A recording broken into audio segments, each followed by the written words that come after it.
जय Hind everyone, welcome to विषय study. Friends, आज के हम वीडियो में फिजिक्स के 10 ऐसे लॉन्ग क्वेश्चन आंसर की बात करने वाले हैं जो कि बोर्ड के एग्जाम में बार बार पूछे ही जाते हैं। आपको जो बता देंगे उसमें से एक पक्का ही आ जाएगा, समझ गए। आपके बोर्ड के एग्जाम में फिजिक्स के दीर्घोत्तरीय प्रश्न से सिर्फ 2 क्वेश्चन पूछे जाएंगे जो 6 मार्क्स के होते हैं, जिसमें से मतलब 6 मार्क्स के होते हैं। 6 मार्क्स में आपको 2 क्वेश्चन दिए जाएंगे जिसमें से आपको सिर्फ एक बनाना है। तो उस एक क्वेश्चन को करने के लिए 10 क्वेश्चन आपको ऐसे बता देंगे, उसमें से एक पक्का आ जाएगा। इसलिए आप ध्यान से इस वीडियो को देखिए और प्लस में आप अपने फ्रेंड्स को भी शेयर करें, बताएं जो इस टाइप का जो क्वेश्चन है बोर्ड के एग्जाम में पूछा जाता है, इसका आप आंसर ढूंढ करके खुद लिख लीजिए, क्योंकि खुद से बनाया हुआ नोट्स कहीं ना कहीं बहुत बेहतर माना जाता है।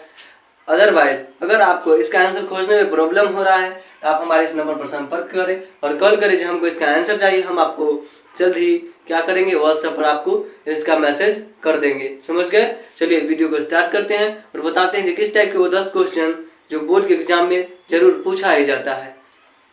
चलिए देखते हैं। देखिए, सबसे महत्वपूर्ण क्वेश्चन, दृष्टि दोष से आपको क्वेश्चन पूछा ही जाता है। दृष्टि दोष क्या है, इसके कितने प्रकार हैं तथा इनके निवारण कैसे किया जाता है। आप सब जानते हैं, बुक मतलब पढ़े होंगे कहीं ना कहीं, या जिस टीचर के यहाँ आप लोग पढ़ रहे हैं वहाँ पर जरूर आज जो क्वेश्चन बताएंगे वैसे क्वेश्चन के बारे में अपने टीचर्स को बोलिए कि सर इस क्वेश्चन पर कुछ तनी ज़्यादा फोकस करें, ताकि हमारे बोर्ड में कहीं ना कहीं पढ़ने के साथ साथ मार्क्स भी अच्छा आ जाए, समझ गए।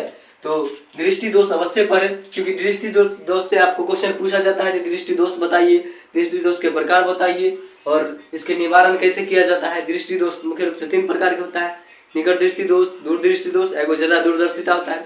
इस सबको उत्तल लेंस, अवतल लेंस और बाइफोकल लेंस के द्वारा तीनों को संशोधित किया जाता है। इस ढंग से आप लोग को कहीं ना कहीं इस क्वेश्चन पर हमेशा फोकस रखना है, क्योंकि इससे कहीं ना कहीं 5 नंबरिया न बन करके 2 नंबरिया भी कभी कभी बन जाता है, समझ गए। सॉरी, 5 नंबर में तो नहीं, बल्कि 6 नंबर में पूछा जाता है 5 नंबर वाला सवाल आपसे, समझ गए। तो आपको इस क्वेश्चन पर इसका पूरा डीपली आपको अध्ययन करना है। डीपली अध्ययन कीजिएगा तो 5 कहीं ना कहीं 6 मार्क्स वाला क्लियर अगर बाय द वे अगर नहीं आता है तो 2 मार्क्स वाला तो फिक्स है जे आएगा ही आएगा, समझ गए। तो आपको हमेशा मतलब दृष्टि दोष वाला क्वेश्चन देख के जाना है तो जाना है। उसके बाद ओम का नियम बहुत ही ट्रेंडिंग में रहने वाला क्वेश्चन, आपके टीचर भी अगर जो पढ़ाते होंगे ना आपको जरूर बताए होंगे जो ओम के नियम से रिलेटेड सवाल भी आता है। कभी कभी ओम के नियम के आगे लगा देता है जो विभवांतर, बोल देगा विभवांतर का ऐसा मात्रा क्या होता है तथा ओम के नियम को परिभाषित करे। ओम के नियम को परिभाषित करने के साथ कहीं बोलता है सत्यापित करेगा आप खींच करके।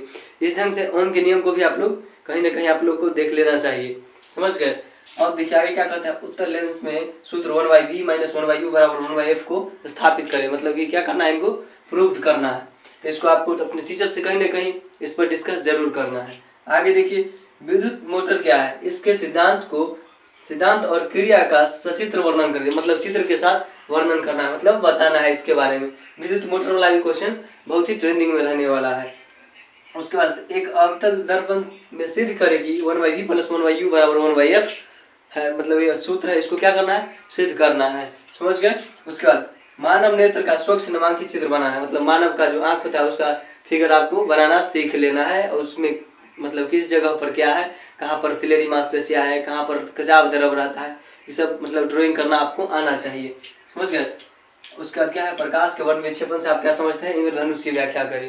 मतलब प्रकाश का वर्ण विक्षेपण जो बादल में जो प्रकाश हवा में जो बूंद जो पानी का तैरने लगता है, उसके बाद सूर्योदय हो जाता है तो इंद्रधनुष बन जाता है, उसके बारे में आपको अच्छे से पढ़ लेना है। उसके बाद प्रतिरोध का पार्श्वक्रम संयोजन में किसे कहते हैं, और प्रतिरोध R1 R2 को R3 को पार्श्वक्रम में संयोजन करने पर समतुल्य प्रतिरोध का व्यंजक प्राप्त करें।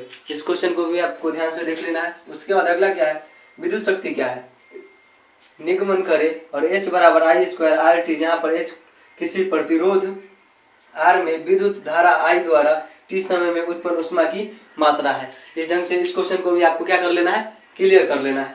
उसके बाद लास्ट क्वेश्चन हमारा डायनेमो क्या है, इसके क्रिया विधि का सिद्धांत का सचित्र वर्णन करना है। डायनेमो के बारे में भी क्या करना है, सचित्र वर्णन करना है। कहीं ना कहीं ये 10 क्वेश्चन आपके लिए बहुत इंपॉर्टेंट है, आपको जैसे भी क्लियर करना है। 6 मार्क्स 6 मार्क्स आपका क्लियर हो जाएगा। इससे आप लोग इसको अच्छे से क्या करना है, खोज के आंसर निकाल लेना है। अगर नहीं मिलता है तो हमसे संपर्क करके इसका आंसर ले लेना है, और कहीं ना कहीं एग्जाम में जाने से पहले आपको याद करके जाना है, ताकि आपका 6 नंबर कोई ना रोक पाए, समझ गए। आप देखिए इसमें से इसको हम 2 पार्ट में डिवाइड किए। अगर आप कम पढ़ना चाहते हैं, मार्क्स पूरे लाना चाहते हैं, तो कहीं ना कहीं आप 10 में से 5 नीचे वाला है, 6 से लेकर के 10 तक का आप नहीं भी देखते हैं ना तो चलेगा, लेकिन 1 से 5 तक आप जरूर देखें, क्योंकि 1 से 5 तक जो हम क्वेश्चन लिखे हैं, ये क्वेश्चन 1 से 5 तक जो क्वेश्चन लिखे हैं, ये क्वेश्चन कहीं ना कहीं बोर्ड में लगातार देखने को मिलता ही है। आप चाहे तो 2015 के बाद इसको पलट के देखिए, आपको ये 5 क्वेश्चन जरूर नजर आते ही होंगे। 5 में से कोई ना कोई एक आपको जरूर आएगा, और आपको 2 क्वेश्चन मिलेगा जिसमें से एक बनाना होता है। 5 में से आपको जरूर मिल जाएगा। आपका इच्छा, अगर 10 क्लियर करते हैं तो 2 नंबरिया में आपको बाय द वे हेल्प हो जाए। अगर आप 5 याद करते हैं तो 2 नंबरिया में भी हेल्प होगा, प्लस में आपका 5 नंबरिया भी क्लियर होगा। पढ़ाई कभी बेकार नहीं होता है, इसलिए मेरा मानना है कि आप सबको याद करें।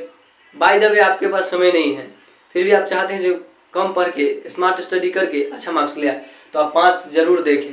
समझ गए? आंसर नहीं मिलता है तो इस नंबर पर मैसेज करके आप आंसर मंगवा सकते हैं। मिलते हैं अगले वीडियो में, तब तक के लिए जय हिंद।